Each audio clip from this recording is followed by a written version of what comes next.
জীবন না খুব কঠিন। না, জীবন কিন্তু খুব কঠিন না, আমরা তাকে কঠিন ভাবি।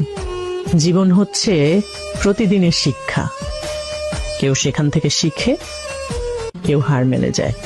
এত কিছু মাঝখানে শান্তি কোথায় পাবো? শান্তি তো কোনো জায়গা না, এটা হচ্ছে একটা ফিলিং বা সিদ্ধান্ত বলতে পারো। মনে করো তুমি যদি সিদ্ধান্ত নাও যে তুমি রাগের মধ্যে বাঁচবে না, ভালোবাসায় বাঁচবে, তাহলে দেখবে শান্তি তোমার সাথী হয়ে গেছে। কিন্তু আমি না আপনাকে দেখে খুব অবাক হই। আপনি সবসময় অনেক শান্ত থাকেন, দেখে মনে হয় যে সবকিছু মাঝখানে আপনি শান্তি খোঁজেন।